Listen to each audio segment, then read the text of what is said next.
نحتفل اليوم الجمعية والشبكة مع شركائها اللي هم المبادرة الوطنية للتنمية البشرية والتعاون الوطني والأكاديمية الجهوية للتربية والتكوين والرياضة والتعليم الأولي بالمناسبة القالية على جميع المغاربة، ألا وهي الذكرى 24 لتربع صاحب الجلالة على عرش أسلافه المنعمين اللي نتمنى له طول العمر والشفاء بإذن الله. وبهذه المناسبة كما شفتوا احنا اليوم في إطار تجهيز قسمين بدعم من المبادرة الوطنية للتنمية البشرية. هؤلاء القسمين اللي خاصين بذوي الاحتياجات الخاصة التابعين للمركز، وكذا 19 حاسوب و19 آلة للطباعة من أجل دعم الأروضة الرياض التي في الجهة من طرف المبادرة الوطنية للتنمية البشرية. نتمنى التوفيق للجميع وشاكرتكم على الحضور وشكرا لتلبية الدعوة. السلام عليكم. صلاح الدين حمومينا، الكاتب العام لشبكة اتحادية واد الذهب للرقي بالتعليم الأولي بالداخلة.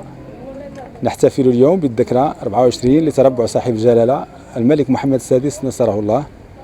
كذلك نقدم بهذه المناسبة أهم المنجزات التي حققتها شبكة اتحادية وادي الذهب للرقي بالتعليم الأولي، حيث أنها عقدت مجموعة من الشراكات، كانت أولاها مع مركز مهن التربية والتكوين، والثانية مع المبادرة الوطنية للتنمية البشرية، ثم مع الأكاديمية، ثم شراكة أخرى مع الأكاديمية الجهوية للتربية والتكوين من جهة الداخلة وادي الذهب.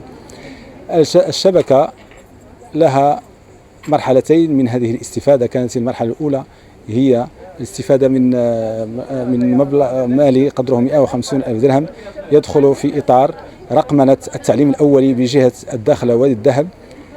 الشبكة كذلك تتكون من 11 جمعية مختصة في التعليم الأولي. هذه الاستفادة كانت في إطار برنامج مواكبة الأطفال في حالة هشاشة. نشكر كل من ساهم من قريب أو بعيد في هذه العملية التجويدية للتعليم الأولي ولتحسين مكتسبات الأطفال بهذا السلك من التعليم. وشكرا.